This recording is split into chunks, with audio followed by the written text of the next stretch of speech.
السلام علیکم، میرا نام ڈاکٹر رفعت قمر ہے اور میں ایک چائلڈ اسپیشلسٹ ہوں، یعنی ماہر امراض اطفال۔ آج میں جس ٹاپک پہ آپ لوگوں سے OPD میں بات کرنا چاہوں گی وہ ہے بیسکلی نیو بورن بیبی اور اس کے کچھ متس جو بیسکلی ہماری سوسائٹی میں کچھ عرصے سے چل رہے ہیں، اور ہم آج یہ ڈسکس کریں گے ان میں سے کون سے متس ہیں جو ہمارے بچوں کے لیے ایکچولی ہیلپ فل ہیں، اور کون سے متس ہیں جو بیسکلی ہمیں اپنی پریکٹسز میں نہیں رکھنا اور ان کے ایکچولی آگے نقصانات ہیں۔ ایک نیو بورن بیبی کسی بھی فیملی، کسی بھی پیرنٹ کے لیے ایک بہت بڑا تحفہ ہوتا ہے، اور ایک بہت بڑا ایک انعام ہوتا ہے اللہ تعالیٰ کی طرف سے، اور بہت بڑی خوشی کا موقع بھی ہوتا ہے، ایک بہت بڑی سیلیبریشن بھی ہوتی ہے۔ لیکن اس نیو بورن کے کیئر میں ہم نے کیا کرنا ہے، اس کو کس طرح آگے لے کے چلنا ہے، کن کن باتوں کا دھیان رکھنا ہے، وہ چیزیں ایسی ہیں جس کی انفارمیشن ہمیں کسی ایک پرٹیکولر مخصوص جگہ سے نہیں مل پاتی ہے۔ ہمارے ہاں جوائنٹ فیملی سسٹم کا کلچر ہے، تو جو لوگ ساس، نند، نانیاں، دادیاں ان کے ساتھ رہتے ہیں تو ان کے لیے ایک فائدہ یہ بھی ہو جاتا ہے کہ جو گھر کے بڑے ہیں وہ ان کو ہیلپ کر دیتے ہیں، کہ بچوں کے معاملے میں ظاہر ہے ان کو ایکسپیرینس اور ایک تجربہ ہوتا ہے، تو ان کو ایک ہیلپ مل جاتی ہے کہ کس طرح بچے کے ساتھ کن باتوں پہ نظر رکھنی ہے، کیا کرنا ہے، کیا نہیں کرنا ہے۔ لیکن ایسی بہت سی نیوٹرل فیملیز ہیں جن کے اوپر کوئی سپورٹ سسٹم نہیں ہوتا، اور وہ بیچارے بے بس ہوتے ہیں کہ ہم بچے کی کس بات کو لے کر کس وقت پریشان ہوں، یا بچے کے ساتھ ہمیں یہ پریشانی ہے تو اس میں ہمیں فوری طور پہ کیا کرنا چاہیے، کیا نہیں کرنا چاہیے۔ تو شروع سے لے کے چلتے ہیں۔ نیو بورن بیبی جب اس دنیا میں آتا ہے، چاہے وہ نیو بورن لیبر روم میں ہو یا سی سیکشن کے تھرو آپریشن تھیٹر میں پیدا ہوا ہو، نیو بورن بیبی پیدا ہوا، اس نے اچھے سے کرائی کی، سب سے پہلی چیز جو اس وقت امپورٹنٹ ہوتی ہے وہ یہ ہوتی ہے وہ بچے کے پہلے 5 منٹ جو ہمیں اس وقت نرس یا ڈاکٹر جو بچے کے لیے وہاں کھڑی ہے اس کو دینا ہوتا ہے۔ وہ پہلے 5 منٹ جو ہیں وہ اس وقت سب سے امپورٹنٹ ٹائم ہوتا ہے بچے کی زندگی کا، کیونکہ اس پہلے 5 منٹ میں ہم دیکھ کے بچے کو اچھی طرح سے جائزہ لگا لیتے ہیں کہ یہ بچہ بالکل ٹھیک ہے، کوئی خطرے کی نشانی تو بچے میں نہیں ہے، بچے کا دل، بچے کی پھیپھڑے، سانس لینے کا طریقہ، اور بچے کا مینٹل لیول، بچے کے ریفلیکسز، بچے کا ہلنا جلنا ہمیں بچے کے بارے میں کافی حد تک آئیڈیا دے دیتا ہے کہ اب ہمیں بچے کو صحیح لیبل کرنا ہے، نارمل کہنا ہے، نہیں کہنا۔ بچے کی کوئی بیماری خدا نخواستہ ہے، کوئی انجری ہے، کوئی بھی ایسا کوئی مسئلہ بچے کے ساتھ ہے، وہ پہلے 5 منٹ میں کسی حد تک ہمیں پتہ چل جاتا ہے۔ وہ ایک گولڈن آور ہوتا ہے، اور اس وقت لواحقین کو ہم ذرا سائڈ پہ رکھتے ہیں، اور یہ امپورٹنٹ ہے کہ وہ جو لواحقین ساتھ میں ہیں بھلے وہ بہت اس وقت ایگر ہیں کہ ہمیں بچہ دکھا دیں، ہمیں بتا دیں، لیکن وہ پہلے 5 منٹ تو کم از کم ان کو دینا چاہیے کہ وہ بچے کو اچھی طرح سے، جو بھی نرس یا ڈاکٹر ہے وہ اس کا معائنہ کر لے۔ معائنہ کرنے کے بعد بچے کو فوری طور پر نرسری شفٹ کیا جاتا ہے۔ نرسری شفٹ کرنے کے بعد یہ امپورٹنٹ چیز ہے کہ بچے کو اس وقت وارم رکھا جائے، گرم رکھا جائے، کیونکہ بچے کے باڈی کا ٹیمپریچر بالکل ٹھنڈا ہوتا ہے، کیونکہ بچہ پانی میں ہوتا ہے پیٹ کے اندر، جب وہ باہر آتا ہے تو اس کی جسم کو نارمل ٹیمپریچر میں آنے میں کچھ ٹائم لگ جاتا ہے، تو اس میں ہم ہی لوگ مدد کر رہے ہوتے ہیں کہ فوراً بچے کو پیدا ہوتے ہی ہم نے اس کو کلین کیا، اس کو وارمر میں رکھا، پھر کپڑے وغیرہ پہنا کے جب معائنہ کمپلیٹ ہو گیا، کپڑے پہنا کر واپس اس کو وارمر میں رکھیں تاکہ وہ تھوڑی دیر بچہ نارملائز ہو سکے، اپنی سانس، اس کی رفتار بہتر آ جائے، دل کی دھڑکن نارملائز ہو جائے، وہ ہمارے اب انوائرمنٹ میں آ چکا ہے، ہماری ہی ہوا سے وہ سانس لے رہا ہے، تو اس کی سانس کچھ نارمل ہو جائے۔ اس کے بعد جو سب سے امپورٹنٹ چیز ہمارے لیے ہوتی ہے وہ ہے بچے کو فیڈ کرانا۔ کچھ بچے فوراً دودھ مانگتے ہیں، کچھ بچوں کو ٹائم لگتا ہے، لیکن فیڈ کرانا سب سے امپورٹنٹ چیز ہے، اور ہماری جو سجیشن ہے ایز اے پیڈیاٹریشین وہ یہی ہوتی ہے کہ سب سے پہلے کسی بھی صورت اس کو ماں کا دودھ ملے۔ نارملی کیا ہوتا ہے، فیملیز آ کے کہتی ہیں ڈاکٹر صاحبہ ابھی تو اس کو آپریشن ہوا ہے، ابھی تو اس کو کمرے میں ڈالا ہے ماں کو، وہ اتنا تو بے ہوش ہے یا اس کو بہت تکلیف ہے، آپ اس کو بوتل کا دودھ دیں نا۔ ایک طرح سے ان کا خیال ٹھیک ہے، وہ ماں کا بھی خیال کر رہے ہیں اور بچے کا بھی خیال کر رہے ہیں، لیکن ہم ایز اے ڈاکٹرز تو دونوں طرف سے دیکھتے ہیں کہ کیا چیز ایسا کوئی راستہ نکالیں جس میں ماں کو بھی کوئی نقصان نہ ہو، بچے کا بھی فائدہ ہو جائے۔ اگر ماں بے ہوشی میں ہے یا وہ تکلیف میں ہے سیزیرین کے بعد اور ہل نہیں سکتی، یا ڈلیوری کے بعد بھی اٹھ کے بیٹھنے میں تکلیف ہو رہی ہے،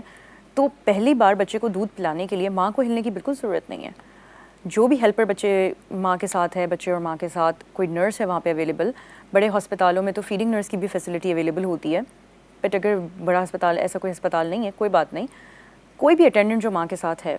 وہ اس وقت بچے کو اٹھا کے ماں کے سینے کے اوپر چت لٹا سکتا ہے، اور بچہ اسی حال میں فیڈ بہت آرام سے کر سکتا ہے، اس میں بچے کو کوئی نقصان نہیں ہوتا، نہ پھیپھڑوں کو، نہ معدے کو، نہ خود بچے کو۔ بھلے 2 قطرہ ہی صحیح، بچے کے لیے پہلے فیڈ میں ماں کا دودھ جانا بے انتہا ضروری ہے، اس میں امپورٹنٹ اینٹی باڈیز ہوتی ہیں جو بچے کی قوت مدافعت کے لیے بے انتہا ضروری ہوتی ہیں، تو پہلے انسٹنٹ ہی فوراً مدر فیڈ کرانا ہی کرانا ہے۔ ہاں اگر ماں کا دودھ اتنی اچھی طریقے سے نہیں آ رہا جتنا کہ بچے کا پیٹ بھر سکے،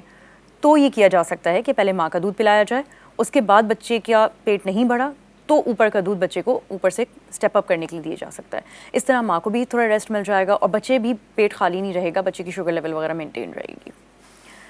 دوسری سب سے امپورٹنٹ چیز اب اس کے بعد یہ ہوتا ہے, ہمارے ہاں خاندانوں میں پورا خاندان کا خاندان پہنچ جاتا ہے بچے کو دیکھنے کے لیے. ایک رش لگا ہوا ہوتا ہے کمرے کے اندر جو پوسٹ ڈیلیورڈ مدرز ہوتی ہیں. اس میں پلیز سب سے امپورٹنٹ چیز کا جو خیال رکھنا ہے کہ اس وقت لوگوں کا رش اور ہجوم بالکل بچے کے لیے مناسب نہیں ہے. روم کے اندر میکسیمم جو بہت ضروری لوگ ہیں,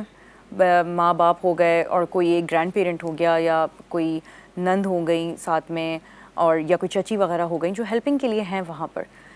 3 سے 4 لوگوں سے زیادہ اٹینڈنٹس وہاں پہ نہ موجود ہوں. ظاہر ہے نیا بچہ آتا ہے گھر میں, سب کو پیار آ رہا ہوتا ہے بچے کے اوپر, ہر کسی کی کوشش ہوتی ہے میرے گود میں بچہ آئے, میں اس کو تھوڑا پیار کروں, تھوڑا دیکھوں.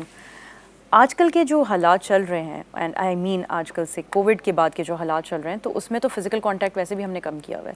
لیکن اس سے پہلے بھی ہم یہ کوشش کرتے تھے کہ سارے پیرنٹس کو گائیڈ کریں, اتنے زیادہ لوگ بچے کو ہینڈل نہ کریں. ہم انسان ہیں, ہمارے ہاتھ کہاں کہاں نہیں لگ رہے ہوتے, کبرڈ میں جا رہے ہوتے ہیں, واش روم کے ہینڈلز میں ہاتھ لگ رہے ہوتے ہیں, ٹیبل پہ ایسے ہاتھ رکھا ہوا ہوتا ہے, ہر سرفیس تو ہمارا صاف ستھرا اسٹیرلائزڈ تو بالکل بھی نہیں ہے. تو اس لیے وہ جراثیم جو ہمیں نظر نہیں آ رہے ہیں, اور بظاہر صورت ہمیں اپنا ہاتھ بالکل صاف لگ رہا ہوتا ہے, لیکن وہ بچہ جو بالکل ایک اسٹیرائل انوائرمنٹ سے باہر آیا ہے اور ابھی ابھی اس دنیا میں آیا ہے, اس کی اسکن بہت سینسیٹیو ہوتی ہے. اس کی اسکن پہ ہی اگر آپ کا ہاتھ گندا ہے, صاف نہیں ہے, اور آپ نے لگا دیا, 2 منٹ کے بعد ہی آپ اس میں ریشز بلڈ ہونا شروع ہو جاتے ہیں, بچے کی اسکن انفیکٹ ہو جاتی ہے. صرف اسکن ہے, اس کے بعد تو پھر اور مرحلے شروع ہو جاتے ہیں. ہم بچے کو پیار کر رہے ہوتے ہیں, کسز دے رہے ہوتے ہیں, ہمارے اپنی سانس بھانپ ہوتی ہے, ہمیں نہیں پتہ ہم کس قسم کے وائرسز اپنے ساتھ کیری کر رہے ہیں, کیونکہ ضروری نہیں ہے کہ ہر وائرس, ہر جراثیم ہمارے اندر کوئی سمٹمز ڈالے. ہم تو ایڈلٹس ہیں, ہماری قوت مدافعت اور لیول کی ہے, اور بچے کی قوت مدافعت بالکل ہی اور لیول کی ہے. جو چیز ہم برداشت کر رہے ہیں وہ ضروری نہیں بچہ برداشت کر سکے. تو سملرلی جو جراثیم ہم برداشت کریں وہ بچے برداشت نہیں کر پاتے. اس طرح بچے جلدی بیمار ہو جاتے ہیں. اور پھر ہوتا یہ کہ پہلا دن تو بچے نے گزار لیا, دوسرے دن بچہ بیمار ہونا شروع ہو جاتا ہے, لیتھارجک ہو جاتا ہے, فیڈ لینا بند کر دیتا ہے. پیرنٹس پریشان ہو جاتے ہیں کہ بھئی سب کچھ تو ٹھیک تھا, ہم نے تو ایسا کچھ بھی نہیں کیا, پتہ نہیں ہسپتال سے ہی جراثیم لگ گیا. ہو بھی سکتا ہے, لیکن کم از کم اپنی طرف سے جو ہم خیال کر سکتے ہیں وہ یہ کہ بچے کو منیمم ہینڈلنگ کریں. پیار سب کو آ رہا ہوتا ہے بچے کے اوپر, لیکن میرے خیال سے دور سے تھوڑی دعائیں دے دیں اور 2-3 دن کا ویٹ کر لیں, اس کے بعد بھلے گود میں لیں بچے کو. اور دوسری چیز یہ کہ اگر آپ کے ایسے حالات ہیں کہ آپ کو لگتا ہے کہ نہیں لوگ نہیں مانیں گے, برا مان جائیں گے, کچھ بزرگ ہیں جو دل پہ بات لے لیں گے, مس انڈرسٹینڈنگ ہو جائے گی, تو آپ بچے کے کاٹ کے پاس ہر وقت ایک سینیٹائزر کی بوٹل رکھیں. جو بھی آئے گا بچے کو گود میں اٹھانا چاہے گا, پیار کرنا چاہے گا, اس کے لیے بس اتنا کہہ دیں کہ پلیز ہینڈ سینیٹائزر اپنے ہاتھ میں لگا کر اس کے بعد بچے کو اٹھائیں. یہ کتنی بیسک کوئی چیز ہے کہ اگر ماں باپ خود اپنے بزرگ کے سامنے یہ چیز پریکٹس کریں گے تو وہ مائنڈ نہیں کریں گے, وہ عجیب بھی فیل نہیں کریں گے. وہ دیکھ رہے ہوں گے کہ یہاں پہ تو ہر کوئی جو بچے کو ہاتھ لگا رہا ہے وہ ہاتھ صاف ہی کر رہا ہے, تو ہم نے بھی کر لیا, خیر کوئی بات نہیں, بچے کے لیے یہ سکھانے سے بہت کچھ سمجھ میں آ جاتا ہے. کسی بھی سچویشن کو ہم سافٹلی ہینڈل آرام سے کر سکتے ہیں. بچے کے بعد چلیں ٹھیک ہے, بچہ بالکل ٹھیک ہے, سب کچھ خیر خیریت سے ہو گیا, اب آپ بچے کو گھر لے کے جاتے ہیں. گھر لے جانے کے بعد سب سے پہلا کنسرن یہ ہوتا ہے کہ ڈاکٹر اس کو گیس ہو گئی ہے, دوسرے دن ہی گیس ہو گئی ہے. گیس کا ایک المیہ ہماری سوسائٹی میں تو بہت زیادہ ہے. آتے ہی ساتھ سب سے پہلے کہتی بھائی ہم نے خود چیک کیا ہے, بچے کا پیٹ سخت ہو گیا اور گیس ہو گئی اور بچہ بالکل ہمارا بیمار ہو گیا, آپ ہمیں قطرے لکھ کے دیں. یہ کامن پریکٹس آئی انڈرسٹینڈ ہمارے یہاں اس لیے بھی ہوئی ہے کیونکہ ہمارے یہاں بہت سے ڈاکٹرز ایسے تھے جو جن کو شاید وقت نہیں ملا پیرنٹس کو کاؤنسل کرنے کا, اور ایک ایزی پریکٹس بن گئی کہ جب بھی بچے کو اس طرح کی کوئی کولک کی پرابلم ہو تو 2 قطرے آپ دے دیں, وہ قطروں میں بس سب خوش ہو جاتے ہیں. مسئلہ سارا یہ ہے کہ کولک واقعی بچے کو ہے بھی یا نہیں ہے. جو سمجھنے والی چیز پیرنٹس کے لیے ہے وہ یہ ہے کہ پہلے 1 مہینے تک تو اول تو کولک ہوتا نہیں ہے. دوسری بات یہ ہے کہ اگر بچہ گیس پاس کر رہا ہے تو وہ تو اچھی بات ہے نا, ہم لوگ گیس سب پاس کرتے ہیں, سارے انسان پاس کرتے ہیں. بچے کا زیادہ واضح پتہ چل رہا ہوتا ہے. 3 سے 4 مرتبہ اگر بچہ گیس خارج کر رہا ہے یہ بالکل نارمل ہے, یہ بالکل اس میں کوئی ایپ کی بات نہیں ہے. فرق صرف اتنا ہے کہ بچہ بہت زور لگا کے پاس کرتا ہے, یہ بھی ایک نارمل سی چیز ہے. بچے کے لیے تو یہ عام بات نہیں ہے گیس پاس کرنا, اس کے لیے ہر مرحلہ اس وقت تھوڑا تکلیف کن ہے, وہ ایک ایکسپریشن بناتا ہے, وہ زور لگاتا ہے, دباؤ ڈالتا ہے, یہ بھی کوئی اب نارمل بات نہیں ہے. گیس بچہ 3 سے 4 مرتبہ آرام سے پاس کرے گا. ہاں اور حالات میں اگر وہ بہت بے چین ہے اور بالکل دودھ برداشت ہی نہیں کر سک رہا, نہ وہ پی سک رہا ہے دودھ, اور پینے کے بعد اس کو ٹھہرا بھی نہیں سک رہا, فوراً وامٹ کر دے رہا ہے, وہ ایک ایسی کیفیت ہے جس میں آپ نے کنسرن رہنا ہے, اور اس میں آپ بچے کو لے کے فوراً ڈاکٹر کے پاس بھاگیں گے. لیکن بعض اوقات 2-3 دن ہوئے ہیں پیدا ہوئے اور بچہ صرف گیس پاس کر رہا ہے, تھوڑا سا رو کے گیس پاس کرتا ہے پھر ٹھیک ہو جاتا ہے, you have nothing to worry about. دوسری چیز یہ کہ بچے کا پیٹ ہر وقت سخت ہوگا, بچے کا پیٹ روتے وقت ضرور سخت ہوگا. عام حالات میں جب بھی وہ زور لگا رہا ہوگا نارمل سے زیادہ بچے کا پیٹ سخت محسوس ہوتا ہے. اس کی وجہ یہ ہے کہ بچے کے پیٹ میں چربی اس وقت نہیں بنی ہوتی ہے. بچے کے پیٹ کی اسکن کے نیچے ہی فوراً سے مسلز آ جاتے ہیں, پٹھے آ جاتے ہیں, جو کسی بھی زور دباؤ کے وقت سخت ہو جاتے ہیں. جو عام لوگ ہیں, کیونکہ ہمیں اپنا پیٹ ہر وقت نرم لگ رہا ہوتا ہے, تو ہم بچے کے لیے کنسرن ہو جاتے ہیں کہ پیٹ سخت ہو گیا, پیٹ پتہ نہیں کوئی مسئلہ ہو گیا. ان حالات میں اس پیٹ کی سختی کو نارمل سمجھا جاتا ہے. صرف گیس پارٹس کرتے وقت یا روتے وقت سخت ہوتا ہے بچے کا پیٹ نارملی طور پہ. نہ اس میں کوئی کولک ڈراپ دینے کی ضرورت ہے, نہ اس میں کوئی ڈرائی واٹر دینے کی ضرورت ہے, نہ کوئی ارک شینی دینے کی ضرورت ہے, نہ کچھ اور ہنی وغیرہ چٹانے کی ضرورت ہے. اور ایک نارمل پریکٹس بھی ہمارے یہاں سب سے پہلے تو یہ کہ فوراً پیدا ہوتے ہی گھٹی دے دی جائے. گھٹی کے خلاف آئی انڈرسٹینڈ حدیث ہے, گھٹی دینی چاہیے, لیکن ہمارے جو موجودہ حالات ہیں, جس طرح کے انوائرمنٹ میں ہم رہ رہے ہیں, جہاں بہت صفائی کر کے بھی صفائی پوری نہیں ہو پاتی, جراثیم اسمارٹ ہو گئے, ان حالات میں سب سے سیف آپشن یہ ہے کہ اگر آپ کو گھٹی دینی ہے تو پانی کے چند قطروں کی دیں. جو شہد, کھجور اور اس طرح کی چیزوں کی گھٹی ہے, جو میٹھی چیزوں کی گھٹی ہے, اسے کائنڈلی گریز کریں. مسئلہ یہ ہے کہ جو میٹھی چیزیں ہیں وہ جراثیم انوائٹ کرتی ہیں. وہ جراثیم بذات خود ہمیں آنکھوں سے نظر تو نہیں آ رہا, لیکن وہ بچے کے پیٹ میں جا کے ہر طرح کے مسئلے کریٹ کرتا ہے. بلوٹ کروا دیتا ہے, وامٹنگ, انفیکشن, سیپسس, ہر چیز اس سے منسلک ہے. تو اس لیے گھٹی اگر دینی ہے تو 2 قطرہ پانی کافی ہے, یا بچے کو ویسے ہی پڑھ کے آپ اس کے اوپر پھونک دیں, وہی بچے کے لیے شفایاب ہو جائے گا. گھٹی سے گریز کریں. اسی طرح گرائپ واٹر کا کلچر ہمارے یہاں بہت ہے, ارک شیریں کا کلچر بہت ہے, نونہال کا کلچر بہت ہے. یہ چیزیں ایک وقت میں سٹارٹ ہوئی تھیں, شاید کسی حد تک انہوں نے ایک بینیفٹ دیا بھی تھا, لیکن اب ہماری اسٹڈیز یہ کہتی ہیں کہ یہ چیزیں بالکل بچے کے لیے غیر ضروری ہیں اور کسی حد تک نقصان دہ بھی ہیں. وجہ یہ ہے کہ ان کی جو اسٹرلائزیشن ٹیکنیک ہے وہ ہماری اپ ٹو مارک نہیں ہے. پہلے آپ نے سیلڈ باٹل کھولی, جو پہلا ڈوز اور خوراک آپ نے نکالا وہ تو آپ کا صاف ستھرا ہے. اس کے بعد آپ نے باٹل کو جب بند کر دیا, اس کے بعد کوئی گارنٹی نہیں ہے اس میں جراثیم جا سکتے ہیں. وہ باٹل اس طرح سے کنسٹرکٹڈ ہی نہیں ہے کہ وہ عام بیکٹیریاز اور وائرسز اور فنگسز کو باہر رکھ سکے, اور وہ اندر بلڈ ہونا شروع ہو جاتے ہیں. ہم یہ سمجھتے ہیں چلو 1 ہفتہ تو آرام سے بوتل چل جائے گی, جو شاید چل بھی جاتی ہے, لیکن بظاہر وہ ٹھیک لگ رہی ہوتی ہے, اندر سے جو جراثیم بلڈ ہو رہے ہوتے ہیں وہ بچے کے پیٹ میں جا کے اور مسئلہ کریٹ کر رہے ہوتے ہیں. اس لیے کسی بھی نارمل بچے کو کسی قسم کے گرائپ واٹر کی اول تو بالکل بھی ضرورت نہیں ہے. اگر بچے کو گرائپنگ ہو رہی ہے, بچے کو تکلیف ہو رہی ہے, تو یہ وہ موقع ہے کہ آپ فوراً اپنے ڈاکٹر سے رجوع کریں اور بچے کو فزیکلی جا کے ڈاکٹر کو ایک دفعہ معائنہ کروائیں. معائنہ کرنے سے جو چیز ڈاکٹر کو اس وقت ملتی ہے وہ فون پہ پوچھنے سے تو بالکل نہیں مل پاتی ہے, کیونکہ ڈاکٹر اپنے ہاتھوں سے, اپنے اسٹیتھوسکوپ سے, اپنے جو انسٹرومنٹس ہیں اس سے خود بچے کو اپنی انٹیلیجنس کے تھرو اپنی آنکھوں سے دیکھ کے زیادہ بہتر جج کر سکتے ہیں. تو وہ آپ کو زیادہ بہتر دوائیاں بھی پرسکرائب کر سکتے ہیں اور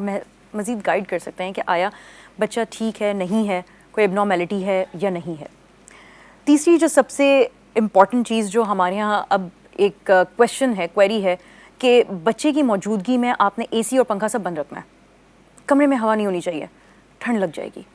یہ ایک سب سے کامن چیز ہے جو تقریباً ہر فیملی کا گلا, ہر فیملی کا شکوہ ہے. میری او پی ڈی میں ایسے بہت سے پیرنٹس آئے ہیں جنہوں نے اس بات سے گلا کیا ہے کہ ڈاکٹر ہم تو بہت خیال کرتے ہیں, ہم تو ہوا اے سی چلاتے ہی نہیں ہیں, بچے کو ٹھنڈ نہ لگ جائے. ٹھنڈ لگنا ایک عام ورڈ ہے, ٹھنڈ لگنا کوئی بیماری نہیں ہے. اگر ٹھنڈ لگنے سے بیماری ہو جاتی تو آپ سوچیں کہ جو سرد علاقوں میں جو ملک ہیں ہمارے, کینیڈا ہے, امریکہ ہے, وہ لوگ کیسے سروائیو کر رہے ہیں. وہ بھی ایک برفانی علاقوں میں رہ رہے ہیں, وہ تو بالکل ٹھیک ہے, ان کے بچوں کو تو کوئی ٹھنڈ نہیں لگ رہی ہے. ٹھنڈ لگنا ورڈ استعمال کیا جاتا ہے کسی قسم کے انفیکشن کے لیے. پہلے اوقات میں جب ایجوکیشن اتنی کامن نہیں تھی تو جو ہمارے ڈاکٹرز, جی پیز ہوا کرتے تھے, وہ یہ ورڈ یوز کیا کرتے تھے, ٹھنڈ لگ گئی ہے, کیونکہ وہ آسان طریقہ تھا پیرنٹس کو ایجوکیٹ کرنے کا کہ موسم کی وجہ سے بچہ بیمار ہو گیا. مسئلہ یہ ہے کہ ڈفرینٹ موسم اپنے ساتھ ڈفرینٹ قسم کے وائرسز لے کر آتے ہیں اور وہ ڈفرینٹ طریقے سے بچوں کو افیکٹ کر رہے ہوتے ہیں. جب ٹھنڈ کا موسم آتا ہے تو ٹھنڈ کے کچھ وائرل انفلوئنزا وائرس کے جو اسٹرینز ہیں وہ ایکٹیویٹ ہو جاتے ہیں, جس کی قوت مدافعت بہت اچھی ہوتی ہے, وہ بچ جاتا ہے. لیکن اکثر و بیشتر جو بچے چھوٹے ہوتے ہیں وہ افیکٹ ہو جاتے ہیں. فلو تو بہت کامن سی چیز ہے, ہر کسی کو ہوتی ہے, اور کسی حد تک اس لیے بھی ہمارے جسم کے لیے فلو کے تھرو گزرنا ضروری ہے, کیونکہ اس طرح ہمارا جسم زیادہ ایکٹیو ہو جاتا ہے اور آگے فیوچر کے لیے ہمارا جسم مزید اسٹرانگ ہو جاتا ہے, ہماری امیون سسٹم ایکٹیویٹ ہو جاتی ہے. سو ٹھنڈ لگنے کا جو کانسیپٹ ہے وہ بیسکلی انفیکشن سے منسلک ہے, اس کا کسی پنکھے یا اے سی سے قطعاً کوئی تعلق نہیں ہے. ہاں, بچے کو آپ نے وارم رکھنا ہے, بچے کو ٹھنڈا نہیں ہونے دینا, یہ تو بہت بیسک چیز ہے, لیکن اس کا ہرگز یہ مطلب نہیں ہے کہ آپ کا کمرہ ہر وقت گرم رہے. آپ اپنے جسم کی ریکوائرمنٹ کے حساب سے اپنی اے سی بھی آن رکھ سکتے ہیں اور اپنا پنکھا بھی آن رکھ سکتے ہیں, اور آپ یہ انشور کر سکتے ہیں کہ انوائرمنٹ نہ زیادہ ٹھنڈا ہو نہ زیادہ گرم ہو. جتنا کمفرٹیبل آپ ہیں آپ کا بچہ بھی اتنا کمفرٹیبل ہو, بس یہ کہ اس کے ہاتھ اور پیر زیادہ ٹھنڈے نہ ہو جائیں کسی بھی نیگلیجنس کی وجہ سے. یہ ایک بہت ہی بیسک سی کچھ چیزیں ہیں, اگر ہم ان پریکٹسز کو فالو کریں تو ہم بچے کو بہت ساری ایسی ہماری پرابلمز ہیں جن سے ہم بچا سکتے ہیں. اور اگر آپ کے بچے میں کوئی پرابلم نہیں ہے تو اس ازمپشن سے, ان متس کی وجہ سے آپ اس ازمپشن سے بچ سکتے ہیں کہ آپ کا بچہ ایکچولی میں اتنا بیمار نہیں ہے جتنا کہ آپ کو فیل ہو رہا ہے. یہ کچھ چند نکات ہیں جس کے اوپر آج میں نے آپ کو بتایا. آئی ہوپ کہیں نہ کہیں یا آپ کے کسی کام آئے ہوں, آپ کو مدد ملی ہو, اینڈ آئی ہوپ کہ اس سے آپ لوگوں کی ایجوکیشن میں تھوڑا سا ایٹ لیسٹ فائدہ ہوا, افاقہ ہوا ہو. Thank you.